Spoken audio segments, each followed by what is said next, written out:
They say rock bottom has a smell. For me, it was motor oil, stale fast food, and the faint plastic scent of a Walmart parking lot. That was my world, the backseat of a rusted Ford Taurus, windows fogged, dreams gone cold. I'd been there long enough to forget what real silence felt like, until the knocking started. 3 sharp raps. For a split second, I thought it was the cops again. Another warning to move along. Another reminder that I didn't belong anywhere anymore. But when I wiped the fog from my windshield and looked up, it wasn't a cop staring back at me. It was an old woman, small, neatly dressed in a navy blue coat, clutching a leather briefcase like it contained the codes to end the world. "David Martinez?" she asked. Her voice trembled, not with fear but something else, excitement, or maybe disbelief. I croaked. "Yeah, that's me." My throat dry from another night breathing recycled air. "If you're here about the car payment, I already told them they can have it back next week," but she shook her head slowly. "No, Mr. Martinez, my name is Constance Fairweather. I'm an estate attorney from California." Estate attorney. Those words hit me like a foreign language. She opened her briefcase, pulled out an envelope, my name written across it in elegant, careful script. "Your grandfather, Sebastian Martinez, passed away last week in Montecito." I blinked. "My grandfather died when I was 5, I said automatically. That's what my parents had always told me. "Car accident, closed casket. No questions."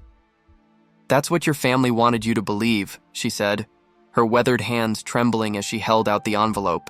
"But Sebastian Martinez died 7 days ago, at the age of 91. My laugh came out broken, bitter. "Lady, I'm sleeping in a parking lot. My wife left me for my boss. They took my house, my job, my dignity. Whatever scam you're running, trust me, I've got nothing left to steal." But she didn't flinch. Instead, she unlatched her briefcase again and slid out a stack of official documents. Notarized, sealed, stamped with law firm logos I'd seen on billboards my whole life. His estate in Montecito, valued at $42 million.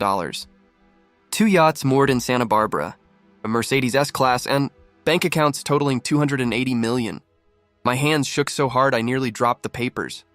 This had to be a joke, some sick prank. Maybe Brooke and Roger had hired this woman just to twist the knife one more time, give me hope only to rip it away. That would be their style, but Constance wasn't smiling. Her eyes were steady, almost sad. "There is one condition," she said softly. And there it was, the catch. "Your grandfather's will stipulates that to claim the inheritance, you must uncover a secret your family buried 60 years ago.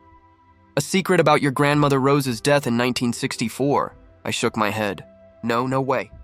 My grandmother died in a fire. It was an accident." Her gaze didn't waver. "Mr. Martinez, do you know Roger Kemp's father's name was William Kemp? The sound of that name, Roger Kemp, made my blood run cold. How do you know about Roger?" I asked. "Your grandfather knew everything," she said. "He's been watching your family for decades, waiting for the right moment. He knew what Roger would do to you. He knew about Brooke. He even knew you'd be sleeping in this exact parking lot." "That's impossible." She reached into her briefcase again and handed me a photograph. It was me, standing in the unemployment line 2 weeks ago. Someone had been following me. On the back, written in that same elegant handwriting, were the words, "My grandson deserves better than what they've done to him." Constance's voice lowered. "Your grandfather was many things, Mr. Martinez, but he was never a liar. The fortune is real. The mansion is real, but so is the danger. The secret he wants you to uncover is the reason he had to pretend to be dead for 54 years. It's the reason Roger Kemp targeted you, and it's the reason your father has been lying to you your entire life." I sat there silent, gripping papers that could change my life or destroy it. The sun was rising over the Walmart lot, painting the cracked asphalt gold. And I realized everything I thought I knew about my family was a lie. She handed me a business card. "When you're ready to learn the truth, call me. But be warned, once you start down this path, there's no going back. Your grandfather made sure of that." Her town car disappeared into the early morning light, leaving me sitting in my rusted Taurus, holding proof that my life, my past, was something I didn't even recognize anymore, and somewhere in California.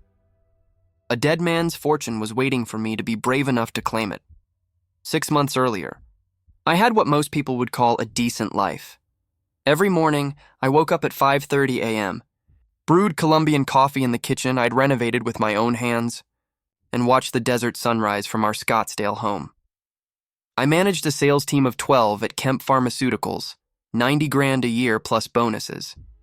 Not rich, but stable, comfortable. The American dream, or close enough. Roger Kemp, my boss, had hired me 8 years ago, back when the company was half the size it is now. He was the kind of CEO who used to walk the sales floor, slap your shoulder and call you kid. At my wedding, he'd raised a champagne glass and said, "David Martinez is the kind of man who builds empires, loyal, dedicated, tireless. Brooke, you've got yourself a winner." Brooke had glowed that day, auburn hair pinned up with her grandmother's pearls, eyes full of promises I thought would last forever. We met at a charity 5K. She twisted her ankle at mile 2, and I carried her all the way to the medical tent. She called me her hero. Back then, I believed her. The house in Scottsdale had been mine before we married, a 3-bedroom ranch with a pool I never used and a garage bigger than my childhood home. I'd bought it with savings and a small inheritance from my uncle Roberto. Brooke insisted on renovations right after the honeymoon. "This kitchen looks like something from the 80s, she said.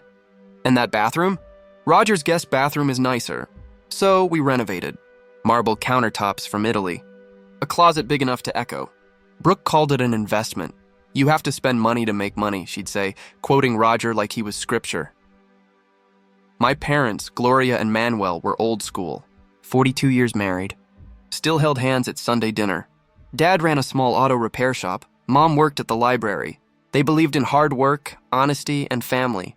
"Work hard, stay humble, treat people right," Dad used to tell me. That's the Martinez way.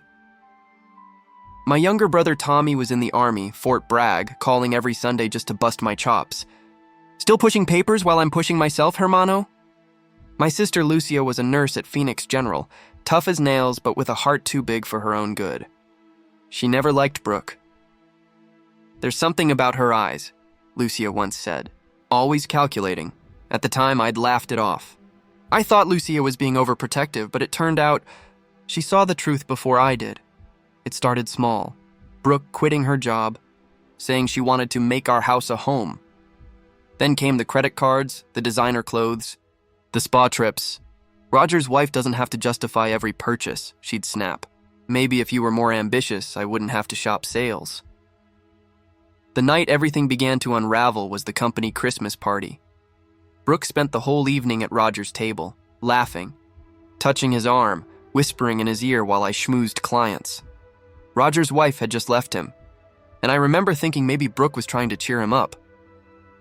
He clinked his glass against mine later that night, his hand heavy on my shoulder. "Your wife's a firecracker, David. You're a lucky man." I didn't realize then that he was already planning to take everything from me. By January, Brooke was coming home late. Book club, Pilates, wine nights with the girls. Her phone was password protected. She took calls outside. When I asked if something was wrong, she rolled her eyes. "You're paranoid, David. Maybe if you weren't so boring, I wouldn't need hobbies." So I buried myself in work. I was chasing the Henderson contract, $5 million in annual revenue. Roger promised me the regional director spot if I landed it. That Tuesday morning, Brooke was humming in the shower. She hadn't done that in months. She even made breakfast. "Scrambled eggs and toast. Big day today," she said, kissing my cheek. "Everything's going to change after today." I thought she meant the contract, but when I got to the office, my key card didn't work. The little red light blinked at me, once, twice. Then Jerry, the security guard, a man I'd known for 8 years, opened the door. He didn't meet my eyes. "Mr. Martinez," he said quietly, "you'll need to come with me." That's when I saw Roger standing by HR's glass doors. Brooke's car parked outside, her purse sitting on the front desk. Something inside me broke before I even knew why, because somehow, I already knew. And that moment, that single morning, was the beginning of the end. The moment my old life died. And my grandfather's ghost began to pull the strings that would lead me straight into the heart of a secret buried 60 years deep. A secret that turned one man into a billionaire. and another into a ghost. And I was about to find out which one I'd become because the letter in my hands wasn't just an inheritance, it was an invitation to the truth. And the truth I was about to learn always comes with a price. They say betrayal doesn't happen in a single moment. It unravels slowly, thread by thread, until one day you realize the life you built has already burned to ash. For me, that realization began on a Tuesday morning at Kemp Pharmaceuticals. "Mr. Kemp needs to see you." Jerry's voice was low, uneasy. He'd worked security there for years, a good man, the kind who'd once helped me jumpstart my car in the parking lot. But that morning he couldn't even look me in the eye. "Escort me?" I asked. "Jerry, what's going on?" He shifted his weight, avoiding my stare. "Please, just come with me, David." The walk to Roger Kemp's office felt like a funeral march. Every step echoed through the marble hallway, heavy and final. My coworkers pretended not to see me. Janet Flores, my friend since day one, suddenly found her computer screen fascinating. Even the air felt different, thick with tension and silence. I still had the Henderson presentation in my briefcase. 6 months of work, countless late nights, all of it useless now. Roger's corner office looked out over Camelback Mountain, sunlight pouring through the glass like judgment. He sat behind his mahogany desk, fingers steepled, wearing that expression I'd seen him use before, practiced sympathy. But it wasn't Roger that stopped me cold. It was Brooke, my wife. Sitting on the armrest of his chair like she belonged there, her hair perfect, her lipstick precise, and that smile. Not the one I'd fallen in love with. This one was cold, calculating, predatory. "David," Roger said, his tone soaked in fake compassion. "Please, sit down." I stayed standing. "What is she doing here?" Brooke's smile widened just enough to twist the knife. "I'm here as Roger's support. And to make sure you understand what's happening..." Roger slid a thick folder across the desk. "We're restructuring, David. Your position has been eliminated." Effective immediately, my heart pounded. "The Henderson meeting is in 2 hours. I've worked on this for 6 months. I'll be handling Henderson personally," Roger interrupted smoothly. "Your work was adequate, but we need stronger leadership moving forward." "Adequate?" I snapped. "I've exceeded quota every quarter for 8 years. Roger's eyes narrowed with feigned regret. "About that..." He opened another folder, sliding a document toward me. "We've discovered some discrepancies in your expense reports. Nothing criminal, but certainly grounds for termination with cause." "No severance, of course. What discrepancies?" "Every receipt is documented." Roger leaned back in his chair. "The dinner with Henderson last month. You claimed it as a business expense, but our records show your wife was present. Personal use of company funds." "You told me to bring her," I said. "You said Henderson liked to see stable family men." Brooke laughed then, sharp, glassy, venomous. "Oh, David." Still so naive. "Roger and I have been documenting everything for months. The drinking problem you've developed. The inappropriate behavior at the Christmas party." "What drinking problem?" I shouted. Roger turned his computer monitor toward me. Security footage flickered to life. It was the company Christmas party, but spliced, edited. Out of context, it showed me stumbling, leaning too close to coworkers, slurring words I hadn't even said. In reality, I'd had 2 beers in 4 hours, but on that screen I looked like a drunk. "Janet Flores filed a complaint," Roger said. "She felt uncomfortable with your advances." "That's a lie. Janet and I were talking about her daughter's college applications." Brooke's voice cut through mine like a blade. "That's not how she remembers it." "And David..." She reached into her purse, producing a crisp envelope. "I'm filing for divorce. My lawyer says the house is mine. Community property laws. Plus, I've been the primary homemaker." I felt the floor drop beneath me. "You haven't worked in 6 years," Brooke shrugged. "I've been documenting your emotional abuse. Your drinking. Your negligence as a husband." Roger's lawyer explained everything to me. She tilted her head. "Oh, and your personal accounts will be frozen pending investigation for financial abuse." "Standard procedure," Roger stood, straightening his tie. "Security will pack your desk. You have 10 minutes to leave. The company car needs to be returned by 5. The laptop, phone, and credit cards stay here. 8 years. 8 years of loyalty. Late nights, family sacrificed, gone in minutes. 8 years, I said again, my voice breaking. Brooke smirked. "Real men don't cry like babies, David. Maybe living in your car will toughen you up. Teach you what real ambition looks like. Jerry appeared at the door with another guard. As they escorted me out, I heard Roger's voice behind me. Smooth, confident, like a devil sealing a deal. Mrs. Martinez, why don't you stay? We should discuss your future opportunities with the company. By noon, I was standing in my empty office while Jerry packed my things into a cardboard box. By 5 p.m., I was handing over the keys to my company Lexus, and by midnight, I was parked behind a Walmart. Everything I owned fit inside the trunk of a 10-year-old Ford Taurus. For 3 months, that car became my home. The Walmart on Thomas Road was my bedroom. The Planet Fitness on Camelback was my bathroom, at least until my membership expired.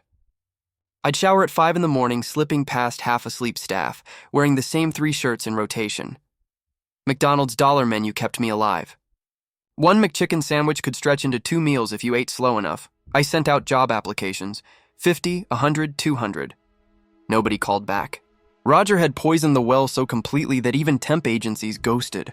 E-retail, restaurants, delivery, anything, but every interviewer saw the same thing on my resume. 6-figure salary and a reputation for misconduct. You're overqualified, they'd say. The corporate equivalent of you're radioactive. My brother Tommy called from Fort Bragg one night while I was parked behind a Denny's stealing Wi-Fi. David, why haven't you been answering? Mom's worried sick. My phone got shut off, I said. I'm using a burner now. Come stay with us. We'll figure something out. Mom and Dad's house burned last month, remember? They're with Lucia. There's no room. Then I'll send money. I've got $3,000 saved. Keep it, Tommy, I'll figure this out. But I wasn't figuring anything out. I was dissolving. One day at a time. My suits hung in the backseat like ghosts of the man I used to be. I'd lost 20 pounds. My reflection in the rearview mirror looked like a stranger. Hollow eyes, gray stubble. A life that didn't fit anymore. And then came that morning, April 15th. Tax day. The irony wasn't lost on me. The knock on my window at dawn wasn't unusual. Security, cops, the occasional stranger asking for a cigarette. But the woman standing outside that morning didn't belong in a Walmart parking lot. She looked like she'd stepped straight out of a courtroom drama. Steel gray hair pinned in a neat bun, navy coat pressed to perfection, and eyes sharp as glass behind wire-rimmed glasses. David Martinez? She asked. Her name was Constance Fairweather, and she was about to rewrite everything I thought I knew about my life.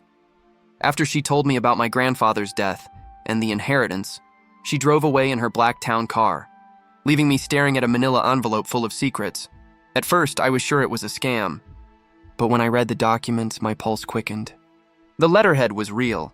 Fairweather, Ashford and Associates, Century City. I looked them up on my cracked phone screen. The firm was legitimate. Their client list read like Forbes' billionaire index, and then came the letter, written in my grandfather's hand, a hand I recognized from the birthday cards I'd received before his supposed death. David, you have your grandmother Rose's eyes and her stubborn spirit. When you were 4, you broke your arm falling from the oak tree behind our house in Tucson.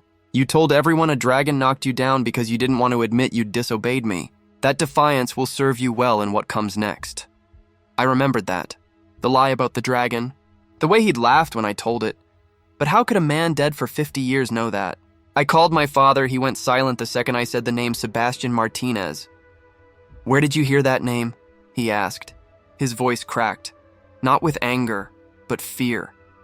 He's dead, Dad, and apparently he's been alive this whole time. There was a long pause. Then, come home now. Don't talk to anyone else about this. The drive to my sister Lucia's apartment felt endless. When I arrived, my parents were already there, sitting on her couch like defendants waiting for a sentence. Lucia stood by the window, still in her nurse's scrubs, arms crossed tight. Is it true? I asked. Has Grandpa been alive this whole time? My father looked older than I'd ever seen him. His grease-stained hands trembled as he reached beneath the couch and pulled out a metal lockbox I'd never seen before. We need to go to Tucson, he said quietly. To the old house. There are things buried there, things we promised never to disturb. But if Sebastian is truly gone, the promise died with him. What things? I asked. My mother's voice was soft but steady. Evidence. About what really happened to your grandmother. About why Roger Kemp destroyed your life. About a secret worth killing for. Lucia grabbed her car keys. I'll drive, she said. David looks like he hasn't slept in weeks. As we loaded into her old Honda, my father turned to me. "Whatever that lawyer told you, it's real. Sebastian called me once 10 years ago after your uncle Vicente died. He said he was building something for us. For you." "Why me?" I asked. "Because you're exactly like him," my father said. "Too stubborn to bend. Too proud to quit. The kind of man who'll lose everything before compromising his integrity. And smart enough to build it all back when the time comes." The 2-hour drive to Tucson passed in tense silence. The desert stretched out before us, endless, golden, hiding its secrets under miles of dust.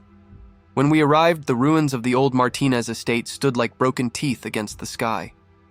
Fire had consumed most of it decades ago, leaving only stone foundations and scorched walls.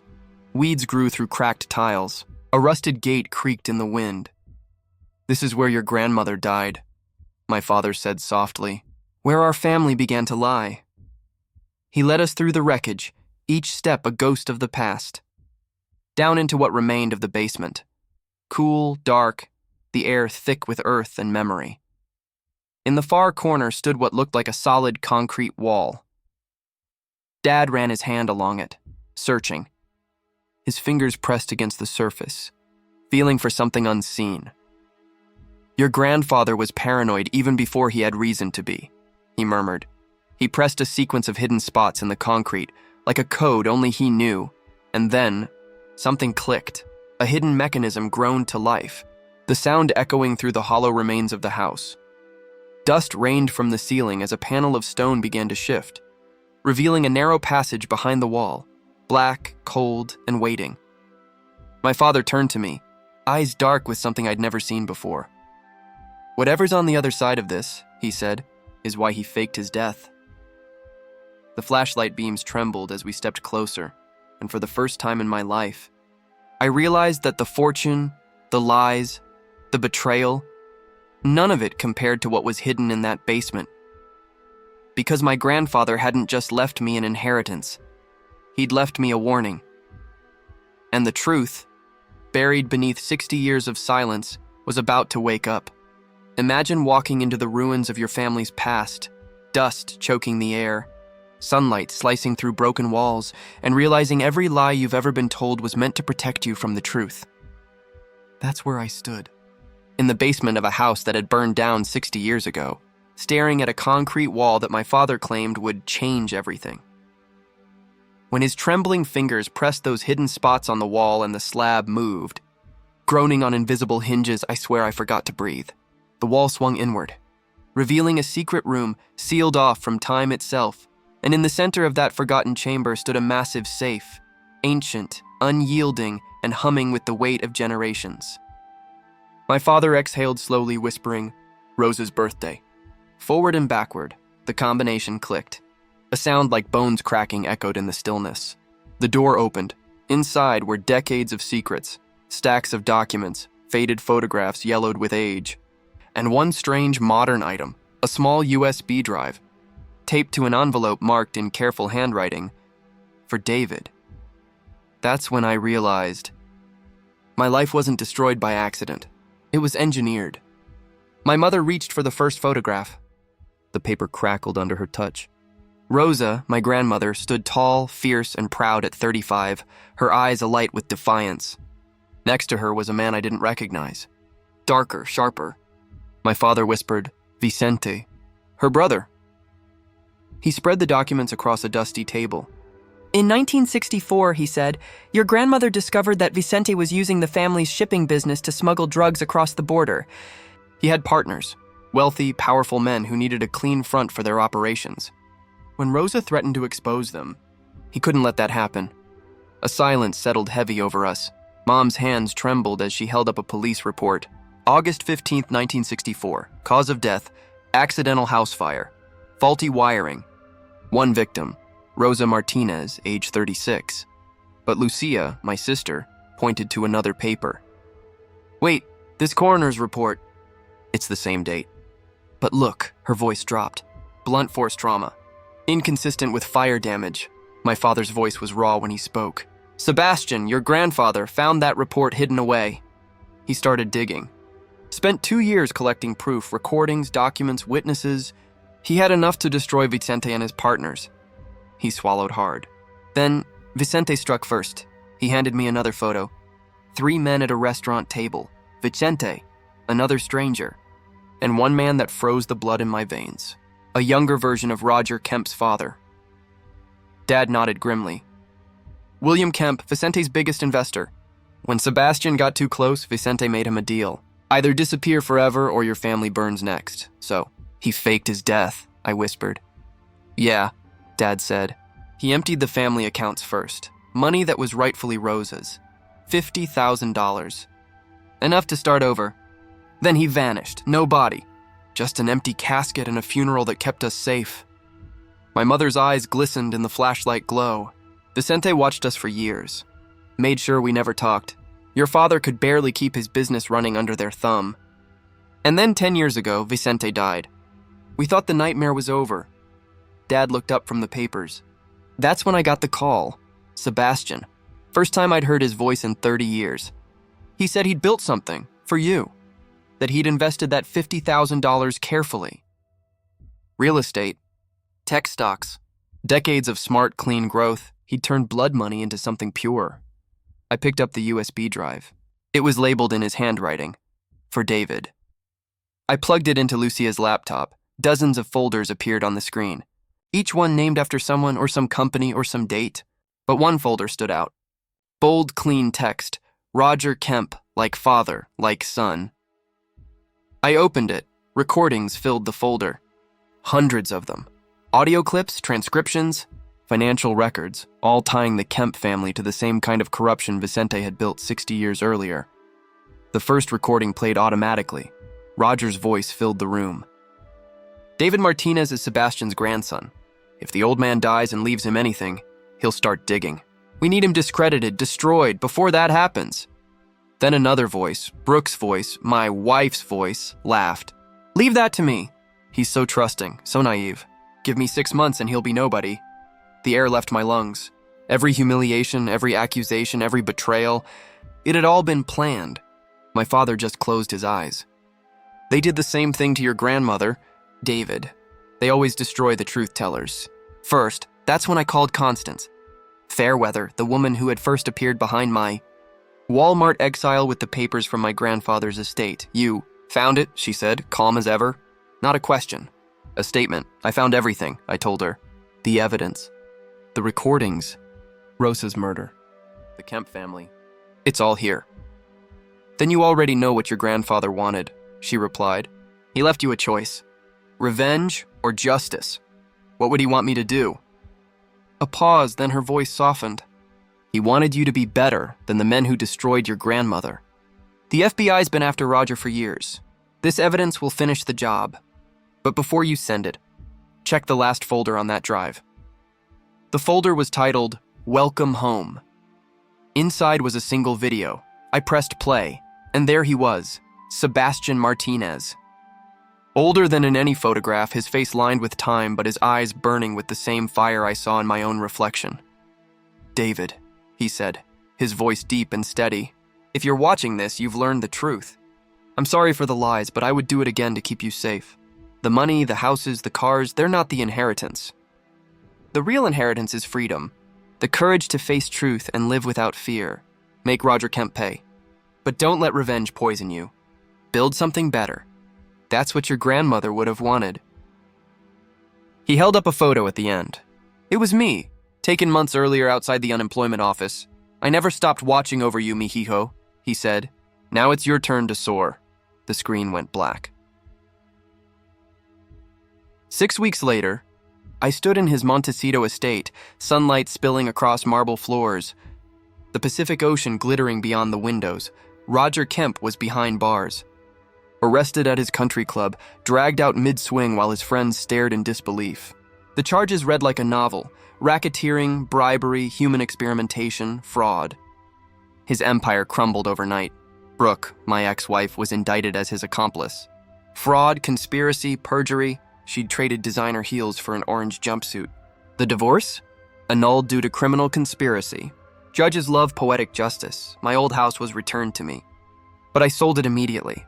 Every wall reeked of betrayal. I didn't need marble countertops or memories soaked in deceit. Instead, I helped my family move west. Dad bought a new auto shop in Santa Barbara, paid in full, no loans, no threats. Mom found joy again running children's programs at the library. Lucia got a stable nursing job. Tommy came home from Fort Bragg, finally free to study business at UCSB. For the first time, our family wasn't surviving. We were living. Then one night, my phone buzzed. It was Janet Flores, the co-worker who'd accused me months earlier. Her voice cracked with tears. "David, I'm so sorry." Roger threatened me. Said he'd ruin my daughter's scholarship if I didn't play along. I didn't know what else to do. I closed my eyes. "It's okay, Janet. Fear makes people do things they regret." She cried harder. I told her something that even surprised me. "I'm starting a company. If you're looking for work, I could use someone I can trust." Silence. Then a sobbed, "Thank you." Because that's what Sebastian had wanted. Not revenge. Redemption. He'd left detailed blueprints for a new kind of pharmaceutical company, one that would heal instead of harm. No bribes, no secret trials, no cutting corners with human lives. I followed those plans to the letter. We called it Rosa Biotech. Named after the woman who died fighting for the truth, we hired the good ones, scientists, doctors, analysts who'd walked away from Kemp's corruption. Within 6 months, we had our first drug entering clinical trials, a low-cost insulin alternative. Safe, affordable, revolutionary. The U.S. attorney called Roger's downfall the biggest pharmaceutical fraud case in Arizona history. His name became synonymous with greed and deceit. Brooks' sentence 5 years. Everything she'd schemed to steal was seized by the government. But I didn't celebrate. Not really. Because revenge burns hot, and then it leaves you cold. Instead, I wandered through my grandfather's library. Thousands of books lined the walls. Philosophy, economics, history, all filled with his careful notes. He wasn't just building wealth. He was studying humanity, trying to answer one question: how do good people survive evil without becoming it? In his greenhouse, I found rows of chili plants. The same ones Rosa used to grow in Tucson. Every morning, he'd tended them, speaking to her photo as though she were still beside him. Love had survived 60 years of silence. That's when it hit me. Sebastian had built his vengeance like a garden. Patiently, quietly, with purpose. He'd turned blood-stained money into something that would feed generations. Standing there, surrounded by the scent of earth and sunlight, I realized what my inheritance truly was. It wasn't wealth. It was wisdom. We all break sooner or later. Life shatters us. People betray us. Everything we've built can vanish in a heartbeat. But the question isn't if we break. It's how we rebuild. Some rebuild themselves into weapons, sharp, bitter, dangerous. Others into walls, cold, detached, unfeeling. But a few rebuild into something greater, something gentler. They take the pain and forge it into purpose. That's what Sebastian had done. And now it was my turn. Rosa died seeking justice. Sebastian lived delivering it. And me? I'm just trying to be worthy of both their ghosts. Because sometimes, the greatest inheritance isn't money. It's the courage to rebuild when everything's been taken from you. And somewhere out there, I can't help but feel there's still one more secret my grandfather left behind. One more piece of the story he never told. And when I find it, the truth might just rewrite everything I thought I knew about what it means to be a Martinez.